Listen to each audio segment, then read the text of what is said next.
Purnia IG कार्यालय के समीप एक युवती तब मीडिया के सामने बिलख बिलख कर रोने लगी जब उन्हें लगा कि उसके साथ हुए अन्याय का उन्हें न्याय नहीं मिल रहा है।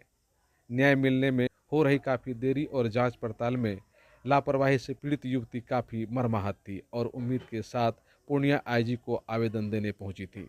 दरअसल युवती के साथ एक ऐसी घटना घटी है जिसे बताना भी मानवता को शर्मसार करने जैसा है। दरअसल अररिया भड़गामा थाना क्षेत्र के तोरहा गांव की युवती आरती कुमारी ने बताया कि उसके पिता जयशंकर किशोर मेहता बहुत ही हवसी किस्म का शैतान है और करीब 12-13 वर्ष की उम्र से ही उसके साथ दुष्कर्म करते आ रहा है। पहले तो वो कुछ समझ नहीं पाई, किंतु जब उसकी एक भाभी ने बताई कि उसके पिता उसके साथ गलत कर रहा है, तब जाकर उन्होंने बगल के ही एक फौजी से मदद मांगी और किसी तरह न्याय के लिए पुलिस तक पहुंच पाई। किंतु इस बीच उसके साथ काफ़ी अन्याय हुआ, मारपीट हुई, उसके दांत तोड़े गए, घर में बांध कर रखा गया, कई तरह से प्रताड़ित करने की कोशिश की गई।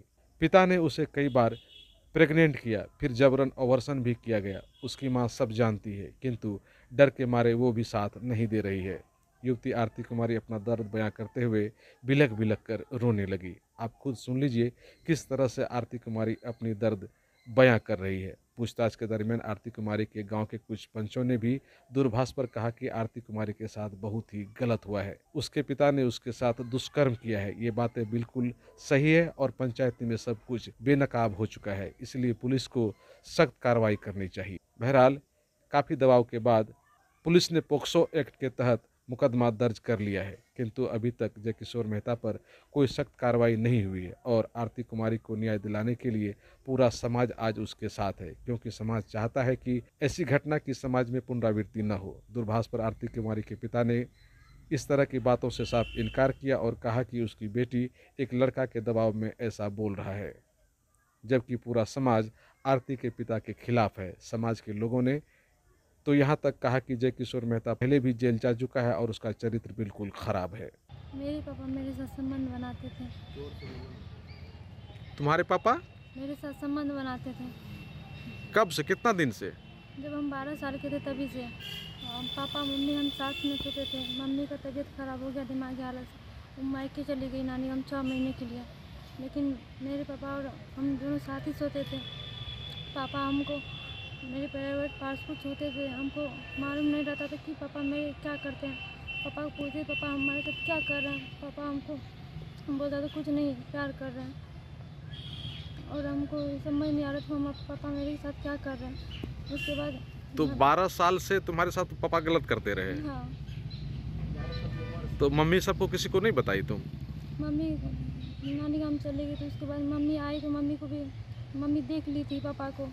जब मैं पीरियड्स हुई उसके बाद मम्मी को बताया मैं पीरियड्स हुआ। उसके बाद मम्मी आई तो मम्मी देखी पापा को मेरे साथ संबंध बनाते हुए। पापा को रोका, पापा नहीं रोके। हम बोला कि मम्मी को मारपीट को उसको चुप करा दिया, किसी को बताने भी नहीं दिया। और उसको जैसे मारा हम देख के हम बहुत डर गए। हम किसी के पास कुछ बोल भी नहीं सकते थे कि पापा मेरे साथ ऐसा गलती कर रहे हैं। उसके बाद हमको लगातार करते रहा, हमको मजबूर हम समझ नहीं आ रहा था मैं क्या करूँ। उसके बाद हम मेरे पास फिर वापस बच्चा रह गया था। उसके बाद पापा ऑपरेशन करा दी दवाई ला के। उसके बाद फिर अच्छा, वो बच्चा पापा का ही था? हाँ ऑपरेशन करवा दिया? हाँ, फिर ऐसे ही करते रहे लगातार हमारे साथ। हम बोलते थे पापा मेरे साथ क्या कर, हमको दर्द होता है, ये बोलता था कुछ नहीं होगा, पापा का प्यार है। ऐसे करके हम सोचते थे मेरे पापा मेरे लिए भला ही सोचता होगा। हमको समझ नहीं आ रहा मेरे पापा क्या कर रहे हैं। और हमको ऐसे ही हमको जहाँ सामने जब रन करते रहा, हमको कुछ नहीं समझ आ रहा मेरे पापा क्या करते थे। उसके बाद हमको जब भाभी समझ आया? हाँ, जब समझ आई भाभी आई, भाभी से बात की कि मेरे पापा भी मेरे साथ ऐसा करते हैं। भाभी बोली पागल हो तुमको पापा से करती हो। पापा से नहीं किया जाता है, पति से किया जाता है। अच्छा, तो भाभी बताई? हाँ, तो हाँ। हमको पूरा समझ में आया मेरे साथ जो पापा कर रहे हैं बहुत गलत कर रहे हैं। और इसके खिलाफ हम पापा को रोकने लगे। उसके बाद पापा मेरे बात एक भी नहीं माने। हमको खाना बनाने की बहाना से, कुछ भी करने के बहाने से हमको बहुत मारते थे। बोलते थे कि हम नहीं करने देते थे इसलिए मारते थे। लेकिन लोग पूछते थे क्यों मारते, अपनी बेटी को बोलता था कि खाना नहीं बना रही है इसीलिए। उसके बाद हम फिर हमको बच्चा रह गया। बेचारा कि हम मम्मी को बताए कि मम्मी पापा ऐसा कर रहा है, आप उसको रोकिए ना। मम्मी बोलते पापा जैसा कर रखा ना तो हमको मार देगा, तुमको भी मार देगा। हम बहुत मजबूर हो गए थे, हम किसी को भी बता नहीं सकते थे कि मेरे पापा ऐसा कर रहा है। जिसको भी बताते थे पापा को आके पूछते थे और हमको बहुत मारते थे। अच्छा, किसी को अगर गलती से बता दी हाँ तो वो अगर आकर के पूछ लिया पापा से तो फिर तुम्हारी पिटाई होती थी? हाँ, बोल रहे थे कि तुम उसको क्यों बताइए। उसके बाद हम फिर बच्चा 3 महीना का रहा तो हम मम्मी पापा को बताया, पापा को बोला कि कैसे रख, हम नहीं बताए। तो हम सोचे कि ज़्यादा दिन का रहेगा तो बोले ये किसी तरह पकड़ा जाए, लेकिन नहीं, जाके डॉक्टर के पास, संध्या देवी के पास रानीगंज में हमको ऑपरेशन करा दिया। उसके कौन बाद डॉक्टर के यहाँ? डॉक्टर संध्या देवी। संध्या देवी रानीगंज में है। हाँ, हाँ, हमको वहाँ जाके ऑपरेशन करा दिया। वहाँ से आने के बाद हम दादा बच्चा तो डॉक्टर तो पूछा होगा ना कि शादी नहीं हुई है इसकी तो कैसे हो गया ये सब चीज़? हाँ, तो पापा बोल दिए कि हमको उसको कॉलेज में पढ़ने दिए, तो वहाँ लड़का के साथ ऐसे करके अच्छा, ये गलत बात बता दिया? हाँ गलत बात बता दिया। हमको कुछ नहीं पूछा, पापा को पूछा। पापा बोला कि लड़का के चक्कर चल रहा था इसीलिए बच्चा रह गया, लेकिन पापा का ही बच्चा था। ओ, 3 महीने का बच्चा था और उसको ऑपरेशन करा दिया। और घर आए तो हमको बच्चा ऑपरेशन गिरा तो हम दादा दादी को सबको दिखाए। दादी बोला कि बच्चा रहेगा तो क्या हुआ, गिरा तो दिया ना। और दादा बोला कि ऑपरेशन इज्जत वाली बात है, चुपचाप रहो घर में अपना, जो कर रहा पापा करना है, तो शादी के बाद ससुराल तो चली ही जाओगी।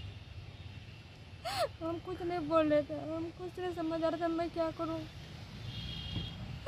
ओ, तो भाभी अगर तुमको नहीं समझाती तो तुम्हारे साथ वैसे ही होते रहता? हाँ, हमको क्योंकि हमको कुछ समझ नहीं रहा। पापा मेरे साथ करता था, हम सोचे पापा है ना, जो भी करता होगा मेरी भलाई के लिए करता हो। हमको कुछ समझ नहीं था दुनिया का, हम कहीं जाने नहीं देता था, सिर्फ घर पे रहते थे, कहीं नहीं।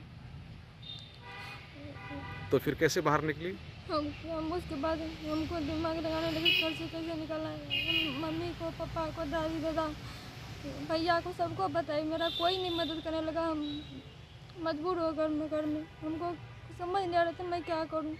उसके बाद हम दीदी फुआ को बताए, फुआ बोली कैसा नहीं हो सकता है। हम फुआ को बताए, फुआ जाके पापा को डायरेक्ट पूछा, पापा को पूछा, पापा हमको फिर मार दिए, बहुत मारते। उसके बाद हम सोचे किसी बाहर को आदमी को बोलते हैं। उसके बाद हम बोला कि हम सोचते पुलिस के पास जाएं, लेकिन वो हमको बाहर निकलने नहीं देता कहीं घर से। उसके बाद पापा को गाड़ी सिखाने आते थे कुंदन जी। हमको पापा को पूछे कौन है लगते हैं आप, बोला कि फौजी में। तो हमको समझ आया इससे मदद ले सकते हैं, क्योंकि कभी कल आते थे गाड़ी सिखाने। तब उसी से हम फ़ोन किए, उसे बोले मेरे साथ ऐसे पापा कर रहा है। बोला कि ऐसा किसी को पापा नहीं कर सकता। वो भी पापा को बता दिया कि आपकी बेटी ऐसा बोल रही है।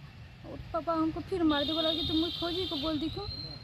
हम बोले कि वो मेरा मदद करेगा, आप जो मेरे साथ कर रहे हैं ना इसे गलत है बहुत, आप पैसा छोड़ दीजिए मेरे साथ। लेकिन एक भी बात नहीं माने, हमको बहुत मारने लगे। तो उसके बाद हमको घर में बांध के रखने लगे, बंद करके रूम में। बोला कि तुम आप हाथ से बाहर जा रही हो। उसके बाद फिर हम उसको बताएं क्या पापा क्यों बता दी हमको, यहाँ से बचा लीजिए, आप देश का रक्षा करते हैं, हमको मेरा इज्जत को बचा लीजिए। तब उसके बाद बोला कि तुम पुलिस जाओ, थाना जाओ। फिर हमको बच्चा रह गया पापा का। तब हम जैसे थाना जा रहे थे, भाग रहे थे, रात में सब तो गया था, हम घर से किसी तरह निकल के भाग रहे थे।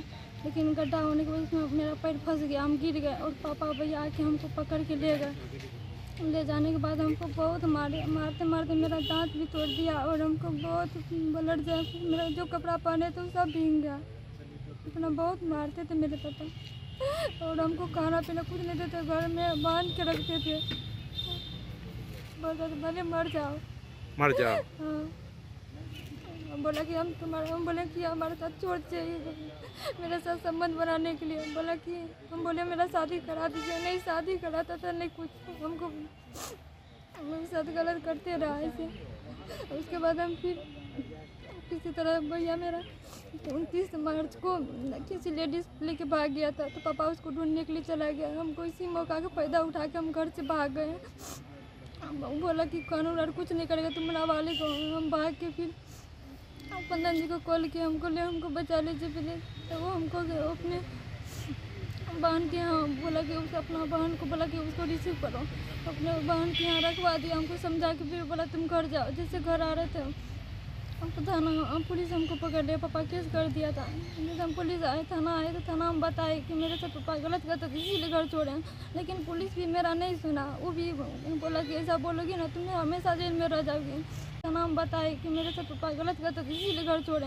लेकिन पुलिस भी मेरा नहीं सुना, वो भी बोला कि ऐसा बोलोगी ना तुम्हें हमेशा जेल में रह जाओगी, ऐसा नहीं बोलना है। तो हम बोला कि बोलना प्यार करते थे इसीलिए हम जैसे था पुलिस जैसा बोला वैसे हम बोलते गए। लेकिन हमको फिर भी जेल हो गया। हम फिर कटिहार से फिर आए तो हम केस किए तो कोई मानने के लिए तैयार ही नहीं है। प्यार किया एक बार गया पूछने के लिए खाली, उसके बाद हम सारा बात बताए। लेकिन बोला तुम्हारे पास सबूत क्या है? हमारे साथ मेरा पापा ही मेरे साथ किया तो मेरे पास क्या सबूत होगा? तो अभी आज से आपके पास आए थे? हाँ, इसको भी आवेदन दिए बताए। क्या नाम है पापा का? जय किशोर मेहता। कहाँ घर है तुम्हारा? तोन्हा, कौन थाना पड़ता है? बरगमा थाना। गांव का नाम है कोन्हा? तोन्हा। टोन्हा। हाँ। कितना भाई बहन हो तुम? 2 भाई है, 1 बहन है। और बहन में अकेले ही हो? हाँ। और भाई तुमसे बड़ा है कि छोटा है? एक बड़ा है, एक छोटा है। तो भाई लोग भी कभी कोई मदद नहीं किया? नहीं, वो पापे के सपोर्ट किया सब, दादा दादी जितना भी था, मम्मी फुआ।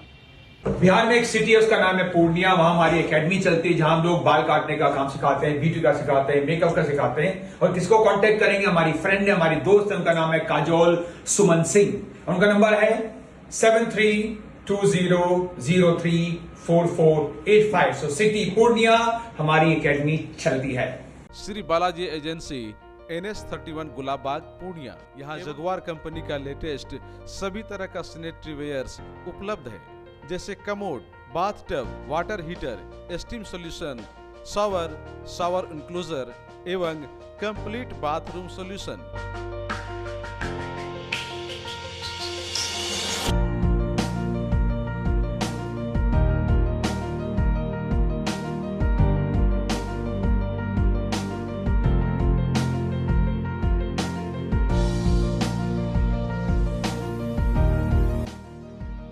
वहीं बालाजी एजेंसी में AGL कंपनी के लेटेस्ट डिजाइन के टाइल्स, मार्बल्स भी उपलब्ध है, जहां आपको मिलेगा ऑफिस, घर, पार्किंग, होटल्स को डिजाइन करने के लिए मजबूत और खूबसूरत डिजाइन वाले floor tiles, wall tiles, double charge, verified tiles, bathroom एवं किचन टाइल्स की पूरी रेंज भी।